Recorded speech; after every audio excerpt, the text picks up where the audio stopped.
ಜಿಲ್ಲೆಯಲ್ಲಿ ಸರಣಿ ಕೊಲೆ ಆರೋಪಿಗಳ ಬಂಧನಕ್ಕೆ ಆಗ್ರಹಿಸಿ ದಲಿತ ಪರ ಸಂಘಟನೆಗಳ ಪ್ರತಿಭಟನೆ. ಗಂಗಾವತಿ ಆಗಸ್ಟ್ 24ರಂದು ರಾಯಚೂರು ಜಿಲ್ಲೆಯಲ್ಲಿ ಇತ್ತೀಚೆಗೆ ನಡೆದ ಸರಣಿ ಕೊಲೆ ಹಾಗೂ ಅತ್ಯಾಚಾರ ಪ್ರಕರಣಗಳ ಆರೋಪಿಗಳನ್ನು ಕೂಡಲೇ ಬಂಧಿಸಿ ಸಂತ್ರಸ್ತ ಕುಟುಂಬಗಳಿಗೆ ನ್ಯಾಯ ಒದಗಿಸಬೇಕು ಎಂದು ಆಗ್ರಹಿಸಿ ದಲಿತ ಪರ ಸಂಘಟನೆಗಳ ಒಕ್ಕೂಟದ ವತಿಯಿಂದ ಗಂಗಾವತಿಯಲ್ಲಿ ಪ್ರತಿಭಟನೆ ನಡೆಸಲಾಯಿತು. ದೇವದುರ್ಗ ತಾಲೂಕಿನ ಭೂಮಾನಂದ ಎಂಬ ದಲಿತ ಯುವಕನನ್ನ ಹಾಡುಹಗಲಿ ಬರ್ಬರವಾಗಿ ಹತ್ಯೆ ಮಾಡಿರುವ ಘಟನೆ ಮಾಸುವ ಮುನ್ನವೇ ಲಿಂಗಸೂರು ತಾಲೂಕಿನ ತಡಕಲ್ ಗ್ರಾಮದ ರಾಣೆಮ್ಮ ಎಂಬ ಮಹಿಳೆಯ ಮೇಲೆ ಅತ್ಯಾಚಾರ ನಡೆಸಿ ಹತ್ಯೆ ಮಾಡಿರುವ ಆರೋಪ ಕೇಳಿಬಂದಿದೆ. ಇದರ ಬೆನ್ನಲ್ಲೇ ಸಿರಿವಾರ ತಾಲೂಕಿನ ಹುಕ್ರಾಣಿ ಗ್ರಾಮದ ಕುಮಾರಿ ಅಶ್ವಿನಿ ಎಂಬ ದಲಿತ ಬಾಲಕಿ ಬಯಲು ಶೌಚಾಲಯಕ್ಕೆ ತೆರಳಿದ್ದ ಸಂದರ್ಭದಲ್ಲಿ ದುಷ್ಕರ್ಮಿಗಳು ಅತ್ಯಾಚಾರ ನಡೆಸಿ ಹತ್ಯೆ ಮಾಡಿ ಬಳಿಕ ಮೃತದೇಹವನ್ನ ಬಾವಿಗೆ ಎಸೆದು ಪರಾರಿಯಾಗಿದ್ದಾರೆ ಎಂದು ಪ್ರತಿಭಟನಾಕಾರರು ಆರೋಪಿಸಿದರು. ಈ ಪ್ರಕರಣಗಳಲ್ಲಿ ಭಾಗಿಯಾಗಿರುವ ಆರೋಪಿಗಳನ್ನು ಕೂಡಲೇ ಪತ್ತೆ ಹಚ್ಚಿ ಬಂಧಿಸಬೇಕು, ತಪ್ಪಿತಸ್ಥರ ವಿರುದ್ಧ ಕಠಿಣ ಕಾನೂನು ಕ್ರಮ ಕೈಗೊಂಡು ಕಾನೂನಿನ ಪ್ರಕಾರ ಗರಿಷ್ಠ ಶಿಕ್ಷೆ ವಿಧಿಸಬೇಕೆಂದು ಒತ್ತಾಯಿಸಿದರು. ಜಿಲ್ಲೆಯಲ್ಲಿ ನಿರಂತರವಾಗಿ ಕೊಲೆ ಹಾಗೂ ಮಹಿಳೆಯರ ಮೇಲಿನ ದೌರ್ಜನ್ಯ ಪ್ರಕರಣಗಳು ನಡೆಯುತ್ತಿರುವುದು ಆತಂಕಕಾರಿ ಬೆಳವಣಿಗೆಯಾಗಿದೆ. ಆರೋಪಿಗಳನ್ನು ಬಂಧಿಸುವಲ್ಲಿ ಪೊಲೀಸ್ ಇಲಾಖೆ ವಿಫಲವಾಗಿದೆ ಎಂಬ ಭಾವನೆ ಸಾರ್ವಜನಿಕರಲ್ಲಿ ಮೂಡಿದ್ದು, ಇದರಿಂದ ಕಾನೂನಿನ ಭಯ ಇಲ್ಲದಂತಾಗಿದೆ ಎಂದು ಪ್ರತಿಭಟನಾಕಾರರು ಅಸಮಾಧಾನ ವ್ಯಕ್ತಪಡಿಸಿದರು. ಕೊಲೆಯಾದವರ ಕುಟುಂಬಗಳು ಭಯಭೀತರಾಗಿದ್ದು, ಸಂತ್ರಸ್ತ ಕುಟುಂಬಗಳಿಗೆ ಸೂಕ್ತ ಪೊಲೀಸ್ ರಕ್ಷಣೆ ನೀಡಬೇಕು, ಮೃತರ ಕುಟುಂಬಗಳಿಗೆ ಸರ್ಕಾರದಿಂದ ಸೂಕ್ತ ಪರಿಹಾರ ನೀಡುವುದರ ಜೊತೆಗೆ ಪ್ರಕರಣಗಳ ತನಿಖೆಯನ್ನ ನಿಷ್ಪಕ್ಷಪಾತವಾಗಿ ನಡೆಸಿ ಕುಟುಂಬಗಳಿಗೆ ನ್ಯಾಯ ಒದಗಿಸಬೇಕೆಂದು ಆಗ್ರಹಿಸಿದರು. ಪ್ರತಿಭಟನೆಯಲ್ಲಿ ರಮೇಶ್ ಕಾಳಿ, ಶಂಕರ್ ಸಿದ್ದಾಪುರ, ಚಂದ್ರಶೇಖರ್ ಚಲವಾದಿ, ಸಿಕೆ ಮರಿಸ್ವಾಮಿ, ಹುಲಿಗೇಶ್ ದೇವರಮನಿ, ಬಸವರಾಜ್ ಪೂಜಾರಿ ಸೇರಿದಂತೆ ದಲಿತ ಪರ ಸಂಘಟನೆಗಳ ಹಲವು ಮುಖಂಡರು ಹಾಗೂ ಕಾರ್ಯಕರ್ತರು ಭಾಗವಹಿಸಿದ್ದರು.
ನಮ್ಮಣ್ಣ ಕೊಟ್ಟನಲ್ರಿ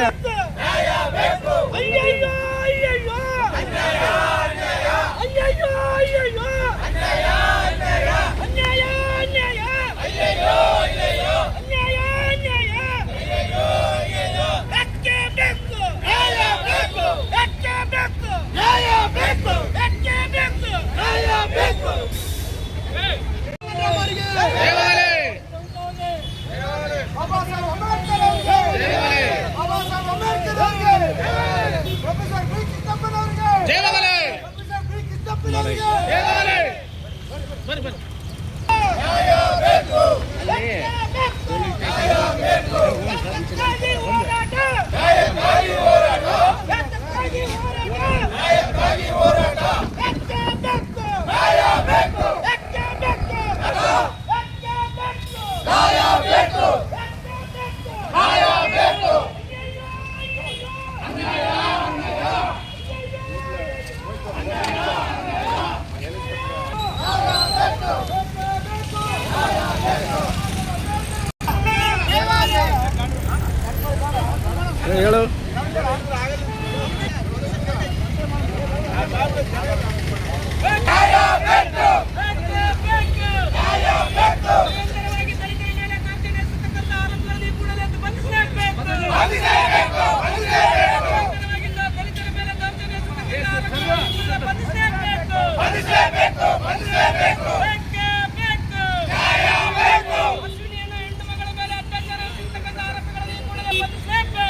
ಕೊಪ್ಪಳ ಜಿಲ್ಲೆಯ ಗಂಗಾವತಿ ತಾಲೂಕಿನ ದಲಿತ ಪರ ಸಂಘಟನೆಗಳ ಒಕ್ಕೂಟದಿಂದ ಎಐಸಿಸಿ ಅಧ್ಯಕ್ಷರಾದ ಮಲ್ಲಿಕಾರ್ಜುನ ಖರ್ಗೆ ಅವರಿಗೆ ಏನು ಭಾಷಣ ಮಾಡಿರ್ತಕ್ಕಂಥ ಅವಲ್ದಾನೆ ರಾಮಲೀಲಾ ಮೈದಾನದಲ್ಲಿ ಏನಪ್ಪ ಕೆಲವೊಂದು ಕೋಮುವಾದಿಗಳು ಜಾತಿವಾದಿಗಳು ಅವರು ಭಾಷಣ ಮಾಡಿರ್ತಕ್ಕಂಥ ಸ್ಥಳವನ್ನು ಏನಪ್ಪ ಗೋಮೂತ್ರ ಮತ್ತು ಇನ್ನಿತರ ಹೋಮವನ ಮೂಲಕ ಸ್ವಚ್ಛಗೊಳಿಸಲು ಇದೊಂದು ಖಂಡಿಸುವಂಥ ವಿಚಾರ.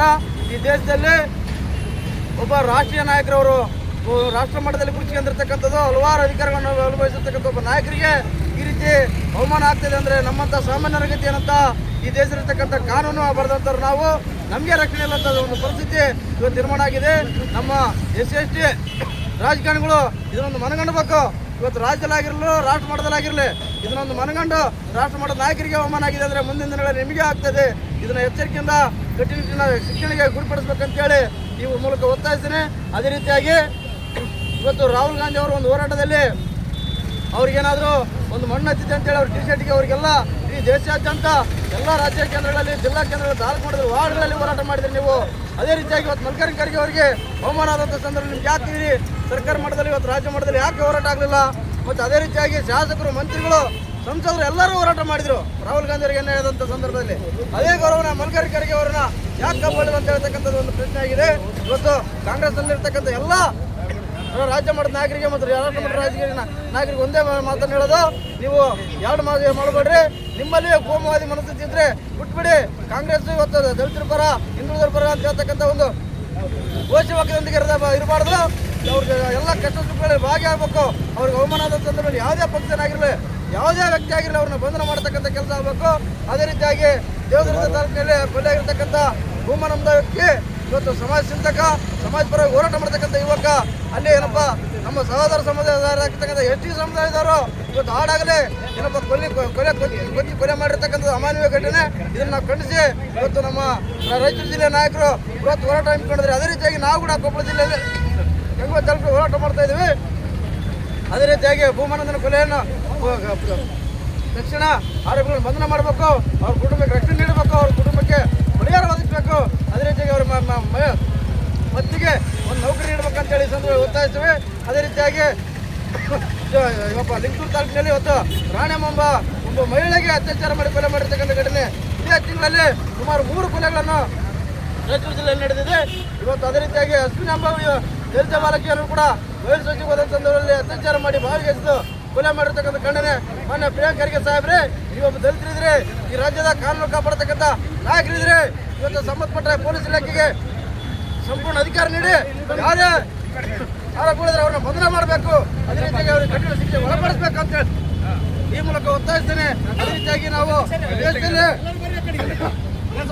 ಉತ್ತರ ಭಾರತದಲ್ಲಿ ನೋಡ್ತಿದ್ವಿ, ನಾವು ಉತ್ತರ ಭಾರತದಲ್ಲಿ ಆಗ್ತಕ್ಕಂಥ ದೌರ್ಜನ್ಯಗಳು ಖಂಡಿಸ್ತಿದ್ವಿ. ನಾವು ನಮ್ಮ ಭಾಗದಲ್ಲ ಹೋರಾಟ ಮಾಡ್ತೀವಿ. ಇವತ್ತು ನಮ್ಮ ರಾಜ್ಯದಲ್ಲಿ, ನಮ್ಮ ಜಿಲ್ಲೆಯಲ್ಲಿ ಆಗ್ತಕ್ಕಂಥದ್ದು ಒಂದು ಇವತ್ತು ದುಃಖಕರ ಸಂಗತಿ.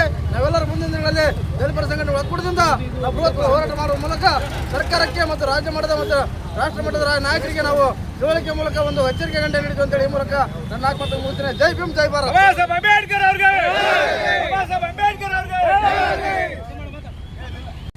ನಮ್ಮ ಗಂಗಾವತಿ ತಾಲೂಕಿನಲ್ಲಿ ದಲಿತ ಪರ ಸಂಘಟನೆಯ ಒಕ್ಕೂಟದಿಂದ ಈ ಕಾರ್ಯಕ್ರಮ ಹಮ್ಮಿಕೊಂಡಿರುವ ಉದ್ದೇಶ ಇಷ್ಟೇ.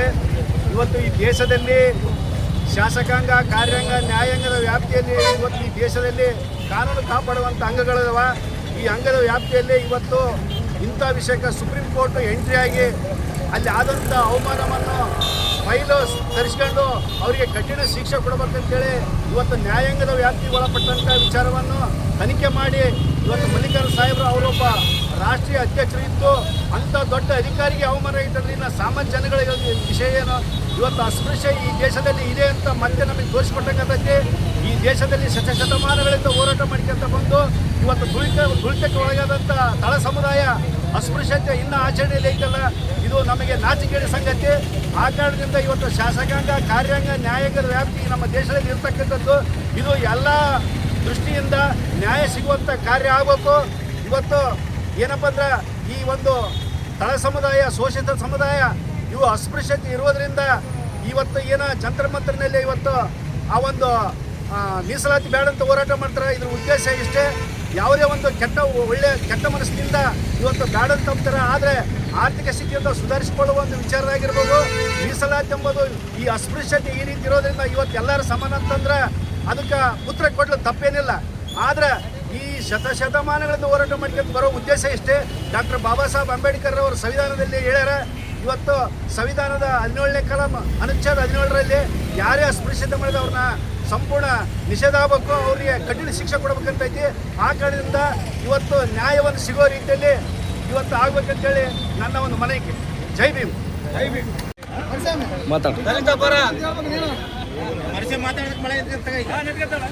ದಲಿತ ಪರ ಸಂಘಟನೆಗಳ ಒಕ್ಕೂಟದಿಂದ ಇವತ್ತೇನು ಕೊಪ್ಪಳ ಜಿಲ್ಲೆ ಗಂಗಾವತಿ ತಾಲೂಕಿನಲ್ಲಿ ಇವತ್ತು ಈ ಒಂದು ಹೋರಾಟ ಪ್ರತಿಭಟನೆ ಮಾಡ್ತಕ್ಕಂಥ ಉದ್ದೇಶ ಏನಪ್ಪ ಅಂತಂದರೆ, ಇವತ್ತು ಉತ್ತರಾಖಂಡದಲ್ಲಿ ರಾಮಲೀಲಾ ಮೈದಾನದಲ್ಲಿ ಇವತ್ತು AICC ರಾಷ್ಟ್ರೀಯ ಅಧ್ಯಕ್ಷರಾಗಿರ್ತಕ್ಕಂಥ ಮಲ್ಲಿಕಾರ್ಜುನ್ ಖರ್ಗೆ ಸಾಹೇಬರು, ವಿರೋಧ ಪಕ್ಷದ ನಾಯಕರಾಗಿರ್ತಕ್ಕಂಥ ಮಲ್ಲಿಕಾರ್ಜುನ್ ಖರ್ಗೆ ಸಾಹೇಬರಿಗೆ ಇವತ್ತೇನು ಅವರು ಮಾಡಿದ ಭಾಷಣದ ನಂತರ ಅಲ್ಲಿರ್ತಕ್ಕಂಥ ಮನುವಾದಿ ಮನಸ್ಥಿತಿಗಳು ಅವರು ಮಾಡಿ ಹೋಗಿರ್ತಕ್ಕಂಥ ಸ್ಥಳವನ್ನು ಇವತ್ತು ಉಚ್ಚೆ ಹಾಕಿ ಮತ್ತು ನೀರು ಹಾಕುವುದರ ಮುಖಾಂತರ ಹೋಮ ಯಜ್ಞಗಳನ್ನು ಮಾಡುವುದರ ಮುಖಾಂತರ ಇವತ್ತು ಅವರಿಗೆ ಅವಮಾನ ಮಾಡಿ ಶುದ್ಧೀಕರಣ ಮಾಡಿರ್ತಕ್ಕಂಥದ್ದು ದೇಶದ ನಾಗರಿಕರ ತಲೆ ತಗ್ಗಿಸ್ತಕ್ಕಂಥ ಕೆಲಸ ಆಗಿದೆ.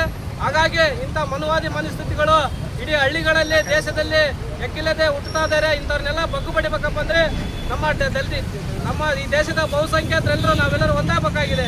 ಇವತ್ತು ನಮ್ಮ ಕರ್ನಾಟಕ ರಾಜ್ಯದಲ್ಲಿ ರಾಯಚೂರು ಜಿಲ್ಲೆಯಲ್ಲಿ ಸತತವಾಗಿ 3 ಪ್ರಕರಣಗಳು ಬೆಳಕಿಗೆ ಬಂದವು. ದಲಿತರ ಮೇಲೆ ನಡೀತಕ್ಕಂಥ ದೌರ್ಜನ್ಯಗಳು ಇವತ್ತು ಭೂಮಾನಂದನ ಕೊಲೆ ಆಗಿರ್ಬೋದು, ದೇವದುರ್ಗ ತಾಲೂಕಿನ 17 ಗ್ರಾಮದ ಭೂಮಾನಂದನ ಕೊಲೆ ಮತ್ತು ಇದು ನಮ್ಮ ಶಿರವಾರ ತಾಲೂಕಿನಲ್ಲಿ ನಡೆದಿರ್ತಕ್ಕಂಥ ಅಶ್ವಿನಿ ಎಂಬ ಹೆಣ್ಣು ಮಗಳ ಮೇಲೆ ಇವತ್ತು ಆರೋಪಿಗಳು ಇವತ್ತು ಅತ್ಯಾಚಾರವನ್ನು ಎಸಗಿ ಬಾವಿಗೆ ಎಸೆದು ಹೋಗಿರ್ತಕ್ಕಂಥ ಘಟನೆ ಆಗಿರ್ಬೋದು. ಇವತ್ತು ಕೊಪ್ಪಳ ಜಿಲ್ಲೆಯಲ್ಲಿ 7 ಜನ ಆರೋಪಿಗಳು ಇವತ್ತು ಸಣ್ಣ ಹೆಣ್ಣು ಮಗಳ ಮೇಲೆ ಅತ್ಯಾಚಾರವನ್ನು ಎಸಗಿ ಪೋಕ್ಸೋ ಕಾಯ್ದೆ ಅಡಿಯಲ್ಲಿ ಅವ್ರ ಮೇಲೆ ಕೇಸ್ ಆಗಿರ್ತಕ್ಕಂಥ ಆಗಿರ್ಬೋದು. ಇದೇ ತರನಾಗಿ ನಮ್ಮ ಕೊಪ್ಪಳ ಜಿಲ್ಲೆಯಲ್ಲಿ ಮತ್ತು ಕರ್ನಾಟಕ ರಾಜ್ಯದಲ್ಲಿ ಭಾರತ ದೇಶದಲ್ಲಿ ಇವತ್ತು ಎಗ್ಗಿಲ್ಲದೆ ದಿನ ಒಂದು ವರ್ಷಕ್ಕೆ 2000 ಅಟ್ರಾಸಿಟಿ ಕೇಸ್ಗಳು ಇವತ್ತು ನಮ್ಮ ದೇಶದಲ್ಲಿ ಪ್ರಕರಣಗಳು ದಾಖಲಾಗ್ತಿದ್ದಾವೆ. ಇದಕ್ಕೆಲ್ಲ ಆಗ್ತಕ್ಕಂಥ ಸರ್ಕಾರಗಳೇ ನೇರ ಕಾರಣವಾಗ್ತಾ ಇದ್ದಾವೆ. ಇವತ್ತು ಎಲ್ಲೆಂದರಲ್ಲಿ ದಲಿತರ ಮೇಲೆ ದೌರ್ಜನ್ಯಗಳು, ದಬ್ಬಾಳಿಕೆಗಳು, ಗುಂಡಾಗಿರಿಗಳು, ದೌರ್ಜನ್ಯ ಅಂತ ಇವತ್ತು ಸಂಬಂಧಪಟ್ಟಿರ್ತಕ್ಕಂಥ ಎಲ್ಲ ವಿಷಯಕ್ಕೆ ಸಂಬಂಧಪಟ್ಟಿರ್ತಕ್ಕಂಥ ದೌರ್ಜನ್ಯಗಳು ಇವತ್ತು ನಮ್ಮ ಮೇಲೆ ನಡೀತಾ ಇದ್ದಾವೆ. ಇದಕ್ಕೆ ಸರ್ಕಾರಗಳು ಯಾವುದೇ ರೀತಿಯ ಕಠಿಣ ಶಿಕ್ಷೆ ಕಾನೂನುಗಳನ್ನು ತರ್ತಾ ಇಲ್ಲ. ಸೊ ಹಾಗಾಗಿ ಇವತ್ತು ಸರ್ಕಾರಕ್ಕೆ ನಾವು ಎಚ್ಚರಿಕೆ ಕೊಡೋದೇನಪ್ಪ ಅಂತಂದರೆ, ಈ ದೇಶದ ಮನುವಾದಿಗಳು ಮತ್ತೆ ಈ ದೇಶದಲ್ಲಿ ಮನುಸ್ಮೃತಿಯನ್ನು ಜಾರಿ ತರಬೇಕಂತೇಳಿ ಹುನ್ನಾರಗಳನ್ನು ಇಟ್ಕೊಂಡು ಇವತ್ತು ಹಿಂದೂಪರ ಸಂಘಟನೆಗಳು, ಬಜರಂಗ ದಳದಂಥ ಸಂಘಟನೆಗಳು ಇವತ್ತು ಯಾವುದೇ ರೀತಿಯಾದಂಥ ಪ್ರಕರಣಗಳ ಬಗ್ಗೆ ಒಂದು ಧ್ವನಿ ಎತ್ತಾ ಇಲ್ಲ. ಯಾಕೆ ಎತ್ತಾ ಇಲ್ಲಪ್ಪ ಅಂತಂದರೆ, ಇವತ್ತು ಅದರಲ್ಲಿ ಇರ್ತಕ್ಕಂಥ ಆಲ್ಮೋಸ್ಟ್ ಆಲ್ ನಾವು ಬ್ಯಾಕ್ವರ್ಡ್ ಕಮಿಟಿಗಳೇ ಇವತ್ತು ಯಾವುದೋ ಒಂದು ಸಣ್ಣ ಪುಟ್ಟ ಘಟನೆ ಆಯ್ತಪ್ಪ ಅಂದರೆ ರೋಡಿಗಿಳಿದು ಇವತ್ತು ರಾಜೀನಾಮೆ ಕೇಳೋಕ್ಕೆ ಬರ್ತಾ ಇದ್ದಾರೆ. ಆದರೆ ಒಂದು ಕೊಲೆ ಆಗ್ತಾಯಿದೆ, ಒಂದು ಅತ್ಯಾಚಾರ ಆಗ್ತಿದೆ, ಒಂದು ದೌರ್ಜನ್ಯ ಆಗ್ತಿದೆ, ಇವತ್ತು ಅವಮಾನಗಳಾಗ್ತಿದೆ ಅಂತಂದರೆ ಯಾವೊಬ್ಬ RSS ಮೈಂಡ್ಗಳು ಇವತ್ತು ಬಜರಂಗ ದಳದಂಥ ಮೈಂಡ್ಗಳು ಇವತ್ತು ನಮ್ಮ ಮನುವಾದಿ ಮನಸ್ಥಿತಿಗಳು ಯಾರೊಬ್ಬರು ಧ್ವನಿ ಎತ್ತಾ ಇಲ್ಲ. ಈ ದೇಶದಲ್ಲಿ ನಾವೆಲ್ಲರೂ ಜಾತ್ಯತೀತ ರಾಷ್ಟ್ರ ಆಗಿರೋದ್ರಿಂದ, ಹಿಂದೂ ಮುಸ್ಲಿಂ ನಾವೆಲ್ಲರೂ ಒಂದೇ ಆಗಿರೋದ್ರಿಂದ ಈ ದೇಶ ಜಾತ್ಯತೀತ ರಾಷ್ಟ್ರ. ಹಾಗಾಗಿ ಇಲ್ಲಿ ಇರ್ತಕ್ಕಂಥ ದೌರ್ಜನ್ಯ ಯಾವನೇ ಸಿಗಲಿ ಅವನ ಮೇಲೆ ಕಠಿಣ ಶಿಕ್ಷೆ ಗುರಿಪಡಿಸ್ಬೇಕಂತೇಳಿ ನಾವು ಸರ್ಕಾರಕ್ಕೆ ಒತ್ತಾಯ ಮಾಡ್ತಿದ್ದೇವೆ. ಜೈ